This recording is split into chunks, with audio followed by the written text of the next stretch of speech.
Mari jemaat Tuhan kita berdoa. Tuhan kami mengucap syukur Tuhan. Sekali lagi Tuhan, Kau baik Tuhan bagi setiap kehidupan kami Tuhan. Terima kasih Tuhan, kami sekali lagi boleh berkumpul bersama Tuhan untuk memuji, untuk menyembah-Mu Tuhan. Tuhan, kalau sebenarnya kami mendengar firman-Mu Tuhan, biarlah firman-Mu sekali lagi Tuhan boleh menguatkan setiap hati kami Tuhan. Berikan kami Tuhan sekali lagi telinga, hati seorang murid untuk mau belajar dan duduk diam akan firman-Mu. Terima kasih Tuhan, biar setiap firman-Mu yang hamba-Mu sampaikan Tuhan, boleh begitu sederhana ditangkap oleh setiap kehidupan kami dan hidup kami. Terima kasih Tuhan Yesus, dalam nama-Mu Tuhan kami berdoa. Amin. Oke, selamat siang jemaat Tuhan. Sekali lagi kita mengucap syukur ya, masih di tengah-tengah pandemi seperti ini, kita boleh menyembah Tuhan, kita boleh memuji Tuhan, walaupun kita masih online. Dan sebentar kita akan mendengar firman Tuhan. Mari kita persiapkan hati kita lupakan kita punya handphone, kita taruh sebentar, kita mau duduk diam mendengar firman Tuhan. Oke, jemaat Tuhan. Hari ini saya memberi judul khotbah saya hari ini adalah Domba di Tengah Serigala. Sekali lagi ya, judul hari ini yang saya berikan kepada kita semua adalah Domba di Tengah Serigala. Saya akan mengajak kita sama-sama langsung membaca firman Tuhan di dalam Lukas 10 ayat 1 sampai 3. Beginilah firman Tuhan. Kemudian daripada itu, Tuhan menunjuk 70 murid yang lain, lalu mengutus mereka berdua-dua mendahuluinya ke setiap kota dan tempat yang hendak dikunjunginya. Katanya kepada mereka, tuaian memang banyak, tetapi pekerja sedikit. Karena itu mintalah kepada Tuhan yang mempunyai tuaian supaya ia mengirim pekerja-pekerja untuk tuaian itu. Perhatikan ayat 3. Pergilah, sesungguhnya aku mengutus kamu seperti anak domba ke tengah-tengah serigala. Jemaat Tuhan, kalau kita baca di ayat yang barusan kita baca, yaitu di mana Tuhan mempersiapkan murid-muridnya, ke-70 muridnya untuk apa? Untuk memberitakan kabar baik, untuk menyembuhkan orang, memberikan mujizat kepada orang, supaya apa? Supaya nama Tuhan dipermuliakan. Jadi Yesus menyuruh murid-muridnya untuk mempersiapkan sebelum kedatangan Tuhan. Jadi Yesus menyuruh murid-muridnya, kamu beritakan Injil, beritakan kabar baik, menyembuhkan mujizat. Supaya apa? Supaya nama Tuhan dipermuliakan. Tetapi Tuhan memberikan perintah di ayat ketiga, yang ini yang akan kita sama-sama bahas hari ini adalah, pergilah, sesungguhnya aku mengutus kamu seperti anak domba ke tengah serigala. Perintah Tuhan kepada murid-muridnya apa? Pergi, aku mengutus kamu seperti anak domba di tengah-tengah serigala. Dan hari ini jemaat Tuhan, itu pun menjadi perintah Yesus bagi kita setiap orang percaya. Tuhan ngomong apa? Pergi, aku mengutus kamu seperti domba di tengah serigala. Kita tahu ya jemaat Tuhan, domba itu siapa sih? Domba adalah setiap kita, orang-orang yang percaya kepada Kristus. Domba berbicara tentang bagaimana setiap kita menjadi murid-murid Kristus. Kita adalah semua anak domba. Lalu, siapakah serigala? Jemaat Tuhan. Serigala itu berbicara tentang dunia ini yang sudah chaos. Dunia yang begitu berantakan, yang berisikan dengan orang-orang yang mau menang sendiri. Orang-orang yang menghalalkan segala cara untuk mencapai sebuah puncak. Serigala. Di mana teman-teman dan jemaat Tuhan, kita tahu ya, bahwa sekarang-sekarang ini dunia sedang tidak menentu. Di mana sekarang-sekarang ini manusia cenderung egois. Manusia cenderung melakukan segala cara, di mana manusia dia boleh melakukan apa aja demi mendapat sesuatu. Jemaat Tuhan. Kita nggak tahu ya. Kita lihat banyak-banyak video, banyak-banyak berita. Di mana manusia sekarang ini orang-orang yang penuh kejahatan. Dia bisa saja membunuh. Orang tua bisa membunuh anak. Anak bisa membunuh orang tua. Banyak hal jemaat Tuhan. Ada sebuah jokes, cerita lucu. Ini pernah saya bagiin sebenarnya. Di mana ada sebuah pertemuan antara Yesus dengan iblis. Si iblis bertemu dengan Yesus. Iblis ngomong begini kepada Yesus. Tuhan, saya kayaknya mau nyerah. Saya nggak mau lagi kayaknya jadi iblis. Yesus ngomong, kenapa? Bukannya tugas kamu adalah untuk menggoda manusia. Iblis ngomong kayak gini, enggak Tuhan, saya ampun. Manusia berbuat salah, manusia melakukan keinginannya sendiri, yang disalahin adalah saya, iblis, kata dia. Saya nyerah Tuhan. Sekarang ini manusia lebih parah daripada iblis. Kata si iblis. Manusia sekarang kelakuannya lebih parah daripada iblis. Bayangin jemaat Tuhan. Kita sebagai manusia, kelakuannya seperti iblis. Dan Tuhan ngomong, kita diutus seperti anak domba di tengah-tengah serigala. Di tengah-tengah hal yang begitu chaos jemaat Tuhan. Apa yang mesti kita perbuat? Apa yang mesti kita lakukan jemaat Tuhan? Sampai iblis ngomong, saya nyerah Tuhan. Kelakuan manusia itu lebih daripada iblis. Dan jemaat Tuhan mau tahu. Sering ya kita dengar ya. Dulu kita ditakut-takutin sama iblis itu dengan apa? Pocong, genderuwo, atau apapun. Enggak. Sekarang iblis memakai hal-hal yang seperti itu. Memakai kekayaan, memakai kekuasaan. Untuk apa? Supaya manusia jauh daripada Tuhan. Iblis memakai hal-hal seperti itu supaya kita jauh daripada Tuhan. Jemaat Tuhan. Hari ini kita adalah anak domba di tengah-tengah serigala. Waktu saya menyiapkan firman Tuhan, ada 2 minggu yang lalu kalau nggak salah. Jadi saya ada jualan barang sama saya punya customer. Jualan barang, saya udah kasih tahu harganya kepada saya punya customer. Dia bilang, kamu jualan mahal, kamu cuannya banyak. Ya saya bilang, kamu coba aja cari di tempat lain, siapa tahu lebih murah. Nggak perlu beli sama saya bilang. Lalu customer saya cari di tempat lain dan segala macam, mungkin nggak dapat lebih murah daripada harga saya. Belilah dia sama saya, dia telepon. Nanti, oke, saya beli barang kamunya. Nih. Oke. Saya bilang, oke, saya beli. Saya kirim ke kamu, dia ngomong gini ke saya. Tapi saya maunya gini ya, kamu kirim dulu, baru saya transfer. Oke, saya ikutin. Barang sudah saya kirimin resinya, dia ngomong lagi sama saya. Nanti saya nggak bayar dulu, tunggu barangnya sampai. Aduh, saya bilang, kok kan awalnya kan kita perjanjiannya kan ini kan saya kirim, kamu transfer. Dia bilang, enggak, saya mau lihat barang dulu, siapa tahu kamu bohong dan segala macam. Oke, saya bilang ya udah nggak apa-apa. Barang udah saya kirim, barang udah nyampe, saya nagih sama dia. Kok barang udah nyampe? Udah nyampe di kantor saya, tapi saya belum lihat. Jadi saya belum mau bayar. Dalam hati saya, ampun ini manusia. Ya udah, nggak apa-apa.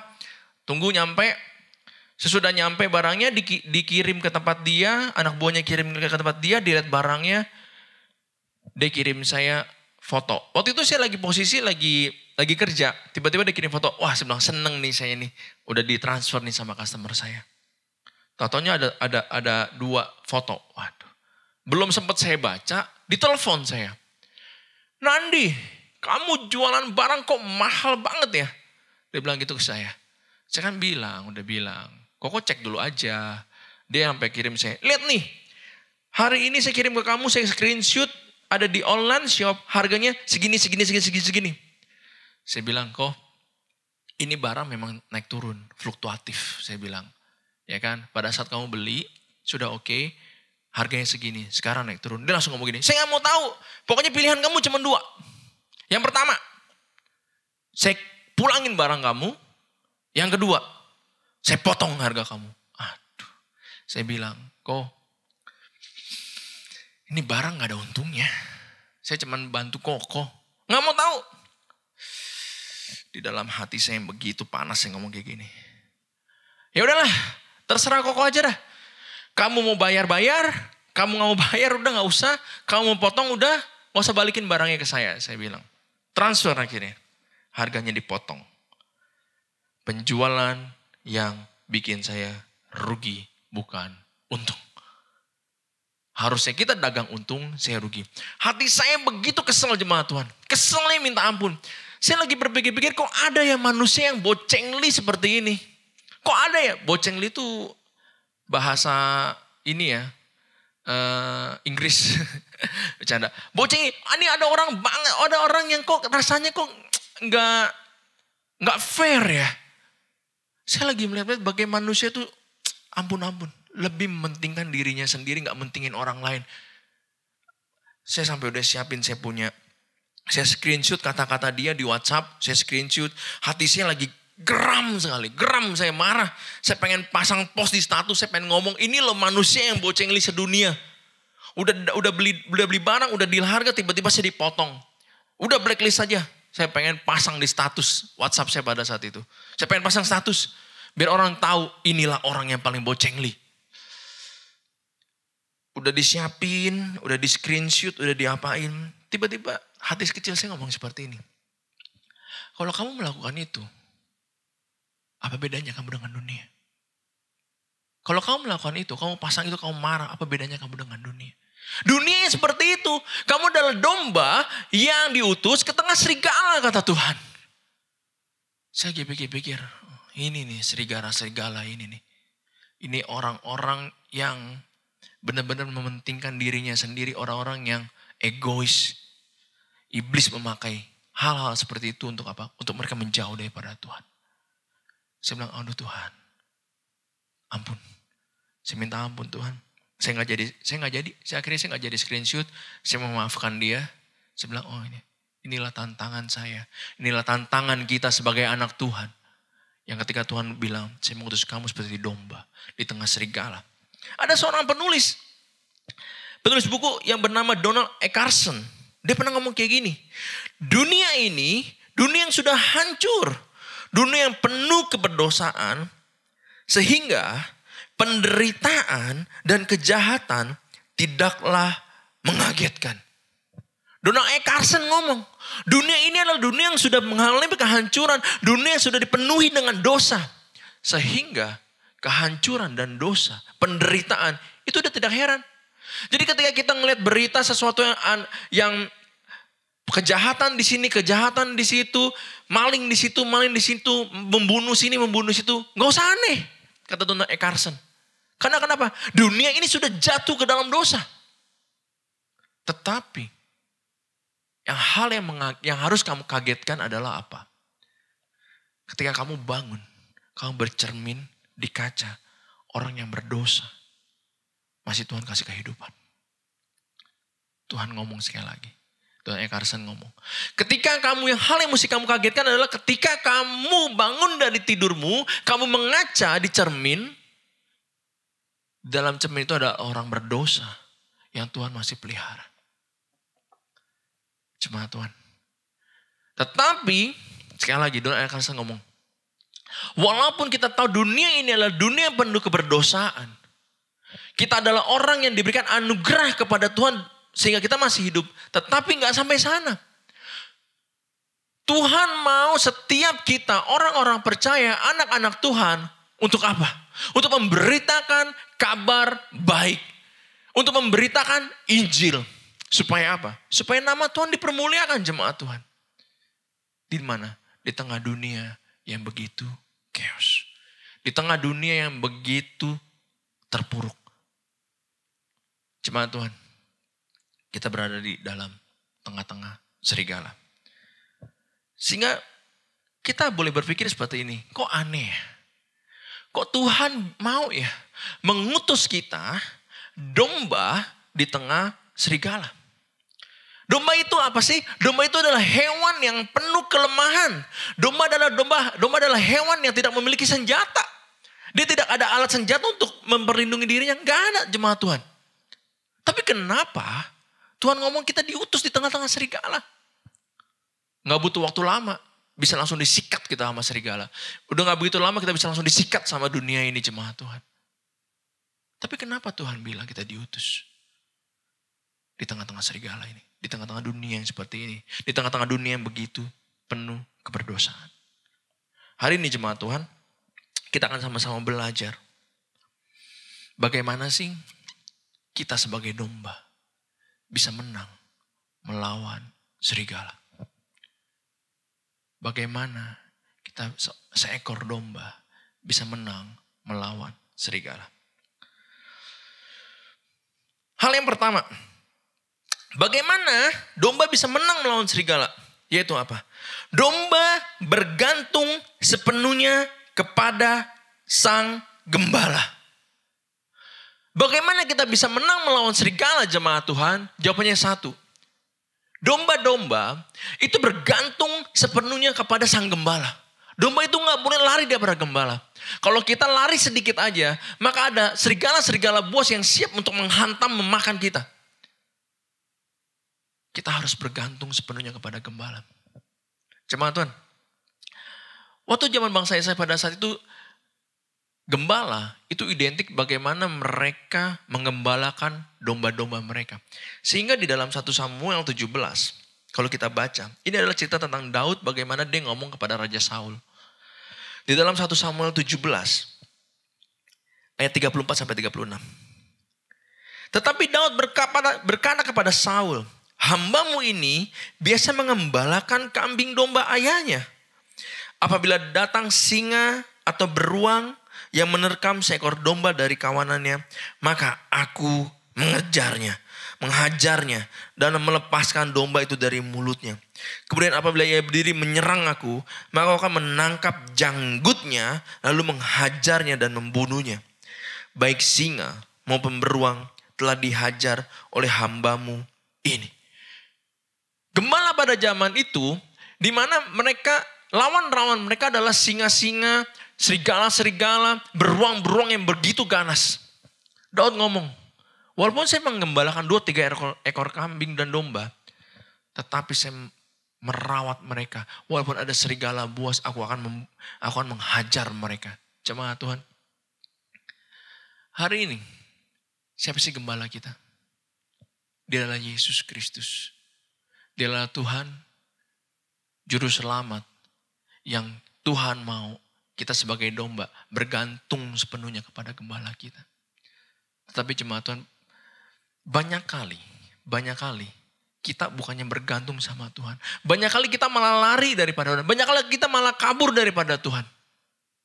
Ya, kita selalu nggak sedikit kita ngomong Tuhan itu mana Tuhan? Tuhan itu nggak baik. Kenapa saya dapat ini, saya dapat itu? Kita selalu menyalahkan Tuhan. Tetapi jemaat Tuhan, ada hal yang saya mau bagikan kepada kita semua, yaitu pada zaman dulu sang gembala selalu membawa 2 alat di dalam tangannya. Apa? Yang pertama apa? Gada. Yang kedua apa? Tongkat. Gada itu berfungsi untuk apa sih? Gada itu berfungsi sebagai alat untuk pertahanan. Supaya ketika ada banyak musuh, ada banyak serigala, ada banyak hewan-hewan buas, ini alat siap dipakai untuk menghantam mereka. Jadi gada ini dipakai oleh gembala untuk menghantam musuh-musuh. Dan yang kedua, tongkat. Gembala harus punya tongkat. Fungsinya tongkat apa? Jemaat Tuhan tahu tongkat itu bentuk seperti kayak tanda tanya. Oke? Itu bertujuan untuk apa? Ketika domba-domba itu mulai kayak mau berserakan, maka tongkat gembala ini akan mengkaitkan leher mereka supaya ditarik masuk lagi ke dalam kawanan. Dan kalau seandainya kan domba-domba itu badung, dia akan memakai ujung dari tongkat itu untuk apa? Dipukul. Supaya apa? Supaya balik ke dalam sebuah kawanan. Jemaat Tuhan, ketika kita merasa ada pukulan, ada kaitan, itu Tuhan mau kita tuh supaya on the track.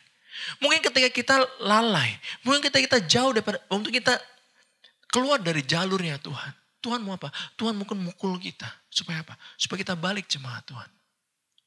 Hari ini, jemaat Tuhan, saya gak tahu serigala-serigala apa yang sedang kita hadapi.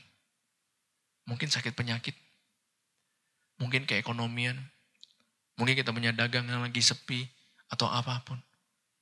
Tapi Tuhan mau kita bergantung sepenuhnya kepada Sang Gembala. Karena kenapa? Di dalam Yohanes 10, Tuhan ngomong, akulah gembala yang baik. Di dalam Yohanes 10 ayat 11, akulah gembala yang baik. Gembala yang baik memberikan nyawanya bagi domba-dombanya.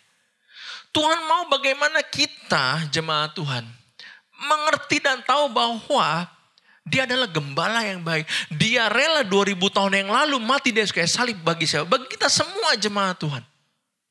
Oleh sebab itu, ketika ada pukulan-pukulan kecil, ada tantangan, ada hambatan, ada apapun. Ada kalanya Tuhan pengen bilang, pengen didik kita. Supaya apa? Supaya kita balik lagi kepada Tuhan, jemaat Tuhan. Di dalam Yohanes 10 ayat 14 dikatakan gini. Akulah gembala yang baik. Dan aku mengenal domba-dombaku. Dan domba-dombaku mengenal aku. Salah satu hal yang baik dari seorang domba adalah apa? Dia memiliki pendengaran yang tajam. Firman Tuhan tadi barusan berkata. Aku mengenal domba-dombaku. Dan domba-dombaku mengenal aku. Kenapa? Waktu kalau sang gembala ini ngomong, hai, ayo berkumpul. Maka domba-domba itu akan mengenal suara sang gembala sehingga mereka akan merapat ke dalam barisan. Jemaat Tuhan, bagaimana kita bisa mendengar suara Tuhan atau bukan suara Tuhan? Simple. Bible. Alkitab. Firman Tuhan yang diberikan kepada kita. Permasalahannya gini jemaat Tuhan. Berapa lama buku Alkitab kita taruh sebagai rongsokan? Apakah hari ini kita sudah baca firman Tuhan? Apakah buku itu kita taruh? Bagaimana kita bisa mendengar firman Tuhan? Bagaimana kita bisa mendengar suara Tuhan? Bagaimana kita bisa mengetahui ini suara Tuhan atau bukan kalau kita sendiri gak pernah baca firman jemaat Tuhan? Dan gak sedikit orang Kristen pilih-pilih ayat. Ayat yang saya suka, saya baca. Ayat yang saya gak suka, saya gak baca. No, gak bisa. Ini keseluruhan adalah semua isi dari firman Tuhan. Baik suka, baik gak suka, kita mesti apa? Kita mesti baca. Kalau yang berisi dengan mukjizat, berkat, saya aminin, saya jadiin ini ayat emas. Tetapi yang kalau berisikan dengan larangan, dan larangan, saya gak mau baca. Gak bisa jemaat Tuhan. Firman Tuhan ngomong bagaimana kita harus mengenal sang gembala kita. Melalui apa? Firman. Jemaat Tuhan, kita masih di dalam pandemi krisis yang seperti ini. Mungkin kita udah mulai kerja atau apa, atau sibuk atau apa. Tapi satu hal, bacalah firman. Bagaimana kita bisa menang melawan serigala. Kita harus bergantung sepenuhnya kepada sang gembala. Bagaimana bisa kita mengenal sang gembala kita? Melalui apa? Firman. Jemaat Tuhan, sekali lagi saya pengen dorong kepada kita semua. Yuk kita mulai baca. Susah gak? Susah. Ada seorang ahli ngomong kayak gini.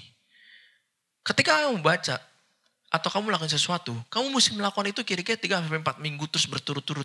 Jangan pernah bolong satu kali pun. Kalau kamu bolong sedikit aja, maka kamu akan jadi malas. Dari 3-4 minggu itu kamu terus baca, jangan pernah bolong. Maka itu akan menjadi sebuah kebiasaan buat kita. Hari ini jemaat Tuhan, saya mau mendorong kita semua. Bagaimana kita yuk belajar akan firman Tuhan. Supaya apa? Supaya kita tahu bahwa lawan-lawan kita adalah serigala-serigala yang siap memakan kita. Lawan-lawan kita adalah dunia ini yang begitu chaos. Mereka menghalalkan segala cara supaya apa? Supaya kita jauh daripada Tuhan, jemaat Tuhan. Sehingga kita perlu mengenal sang gembala kita. Di dalam Mazmur 23 ayat 1-4, firman Tuhan ngomong kayak gini. Tuhan adalah gembalaku, takkan kekurangan aku. Ia membaringkan aku di padang yang berumput hijau. Ia membimbing aku ke air yang tenang.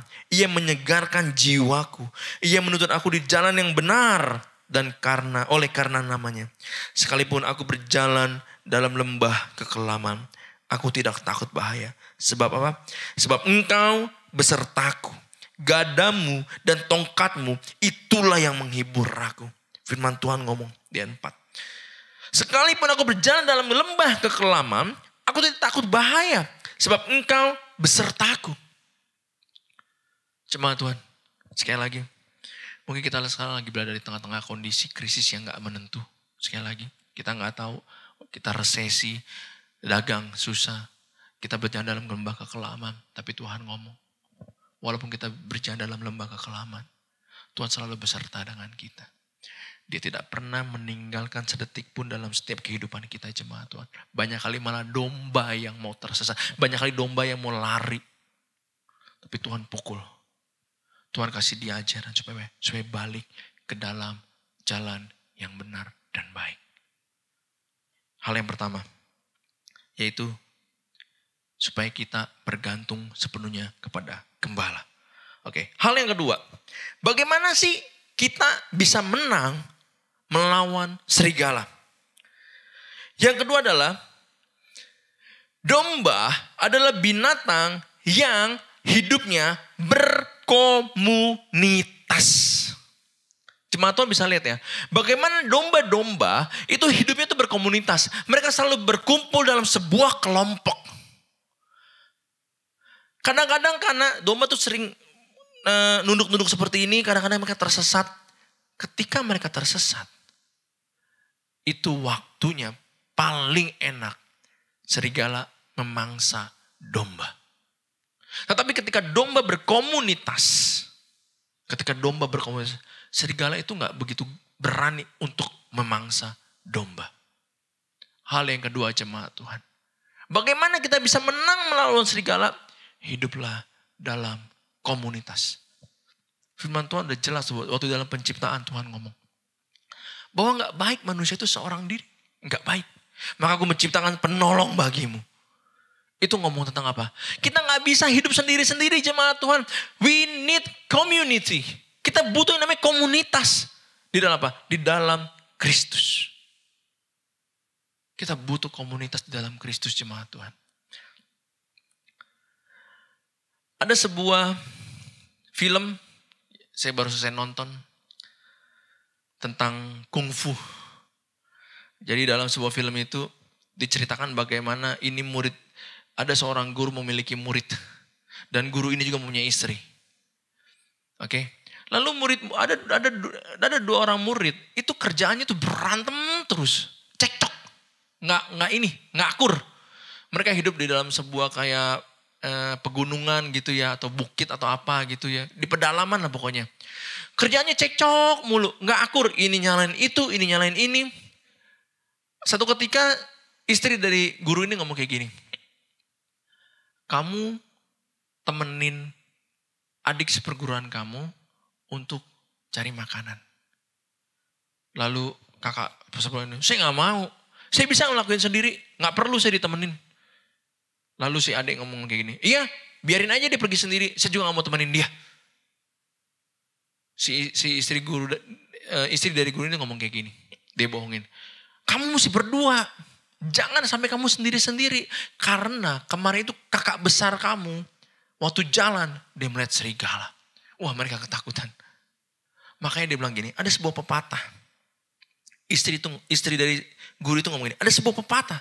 Saudara sejati diperlukan untuk mengalahkan harimau. Kamu mesti berdua. Kamu mesti dalam sebuah komunitas sehingga kamu bisa mengalahkan yang namanya apa? Harimau. Sehingga kamu bisa mengalahkan serigala, jemaat Tuhan. Kita butuh yang namanya komunitas. Akhirnya kedua murid itu, oke, saya nurut, saya pergi berdua. Karena kita tahu berdua itu lebih baik daripada seorang diri, jemaat Tuhan. Bagaimana Tuhan kita mau kita berkomunitas. Karena dalam sebuah komunitas yang sehat kita menjadi kuat, jemaat Tuhan. Saya ingat lagi, saya lagi suka film kungfu ini. Saya ingat lagi sebuah film Ten Brother. 10 kakak adik. Di mana mereka 10 anak ini mempunyai kelebihan Mereka jago silat, mereka punya kelebihan bisa dengar jauh, mata, kungfu, bisa terbang atau apa. 5, ketika mereka lahir, mereka bercerai-berai. 5 ikut penjahat, 5 ikut ayah ibunya. Singkat cerita dalam episode terakhir, udah mau menjelang akhir, bagaimana ke-10 orang ini berkumpul bersama. Mereka berantem lawan raja terakhir. Lalu ayah dan ibunya ngomong kayak gini. Nah, dikasih ilustrasi ayahnya. Ketika 1 batang lidi, itu begitu gampang dipatahin.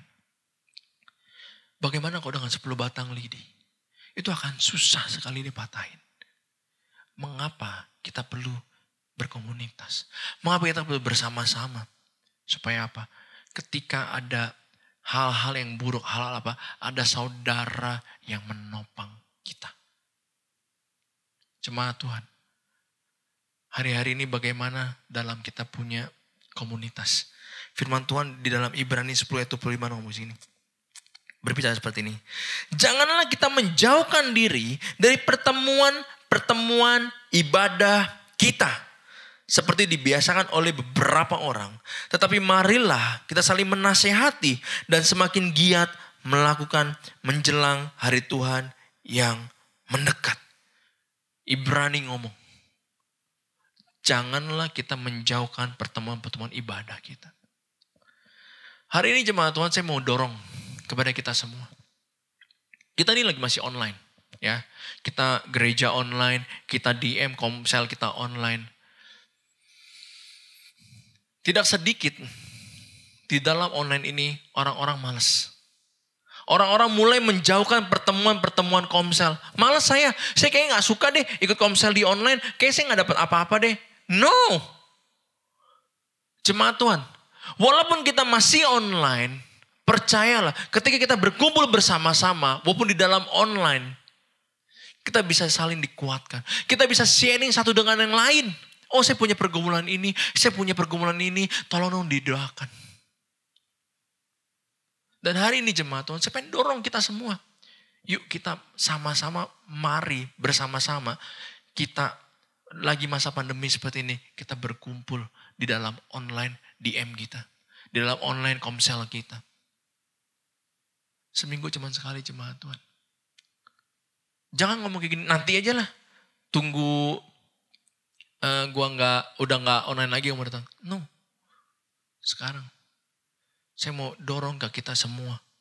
Bagaimana sekarang kita dalam online, dalam komsel, di sana tempat bagaimana kita mencurahkan isi hati kita. Tempat bagaimana kita ngomong sama saudara-saudara seiman kita. Saya lagi gini loh. Percayalah. Saudara-saudara seiman kita pasti menguatkan kita jemaat Tuhan. Dan hari ini jemaat Tuhan, saya mau kasih tahu. Jangan pernah menjauhkan diri dari pertemuan ibadah. Tuhan mau kita berkomunitas. Karena dalam sebuah komunitas yang sehat, kita akan diperkuat. Saya masih ingat, pertama kali saya bertobat, saya ikut komsel yang isinya cuma 2-3 orang. Tapi saya setia. Saya tahu di dalam sebuah komsel itu jemaat Tuhan, ada firman Tuhan yang dibagian diteguhkan. Dan yang kedua, ada persaudaraan seiman yang tulus. Kakak komsel saya, tulus. Bagaimana dia merawat, bagaimana dia memberkati kita, bagaimana dia menyiapkan telinganya untuk apa? Dengerin keluh kesah kita. Bagaimana kita mau menang lawan serigala? Berkomunitas. Jemaat Tuhan. Seorang pengkhotbah, seorang filsuf, Wycliffe pernah ngomong seperti ini.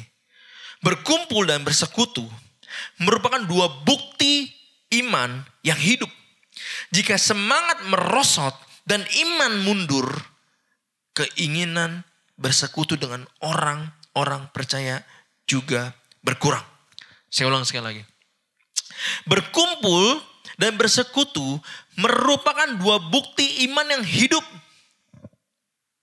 Ketika kita memiliki iman kepada Yesus, maka kita akan percaya sungguh-sungguh kepada Tuhan. Kita akan benar-benar bersandar sepenuhnya sama Tuhan. Kita berkumpul dan bersekutu bersama-sama dengan orang seiman. Jika semangat merosot dan iman memudar, keinginan bersekutu dengan orang-orang percaya juga berkurang. Hari ini jemaat Tuhan, apakah keinginan kita bersekutu, apakah keinginan kita berkumpul dengan orang-orang seiman kita berkurang? Kalau berkurang, maka kita punya semangat dan iman kita sedang merosot. Kita cek pribadi, kita cek hati kita sekarang masing-masing. Jemaat Tuhan. Apakah sekarang ini saya sudah mulai menjauh dari sebuah persekutuan kerohanian saya? Apakah saya sudah menjauh dari sebuah komsel? Tapi Tuhan mau, jemaat Tuhan, kita memiliki sebuah perkumpulan komunitas. Saya mengucap syukur. Saya mengucap syukur sekali. Saya berada dalam sebuah komunitas sel yang baik. Di sana saya bertumbuh. Di sana saya apa? Di sana saya dikasih makanan rohani yang sehat dan segar. Di sana saya baru tahu ada yang namanya persekutuan, ada yang namanya persaudaraan yang begitu sejati, jemaat Tuhan. Hari ini sekali lagi saya mendorong ke kita semua. Yang belum bergabung komsel, bergabunglah. Tanya, saya cocoknya komsel di mana ya? Yang sudah bergabung komsel, yang sudah mulai lama nggak komsel, yuk, mari sama-sama kita bergabung bersama dalam sebuah komunitas. Sehingga kenapa? Ketika ada serigala, ada sesuatu yang siap memangsa kita, kita bisa kuat. Saya mau mendorong sekali lagi kepada kita, yuk, jangan menjauhkan pertemuan ibadah kita, jemaat Tuhan. Saya beri kesimpulan, yaitu bagaimana Tuhan mengutus setiap kita.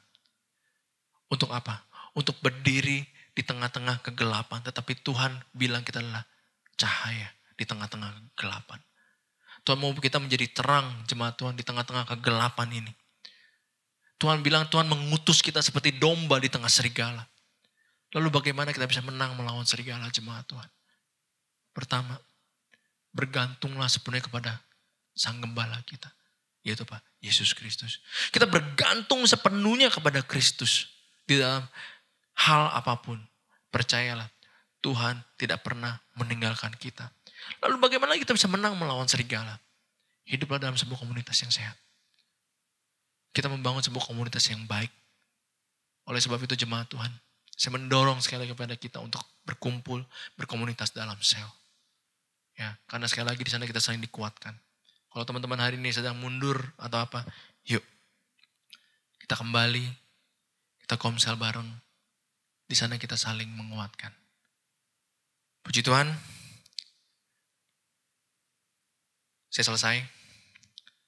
Biar setiap firman yang kita sudah dengar, itu boleh tertanam kuat, boleh memberkati setiap kehidupan kita.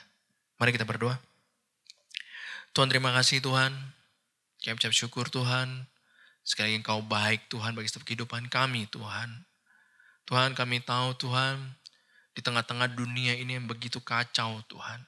Di tengah dunia ini yang begitu saling mementingkan dirinya sendiri. Yang bisa makan orang dimanapun mereka mau Tuhan. Tapi kami tahu Tuhan, di dunia ini kami diutus Tuhan. Untuk apa? Memberitakan kabar baik tentang Engkau Tuhan. Supaya mereka Tuhan boleh percaya kepada Engkau. Supaya mereka boleh berbalik lagi kepada Engkau Tuhan. Terima kasih Tuhan. Ajar kami Tuhan. Untuk terus bersandar sepenuhnya kepada Sang Gembala kami yang agung, itu Yesus Kristus. Dan kalau kami sekarang mungkin mulai menjauh Tuhan dari pertemuan ibadah kami.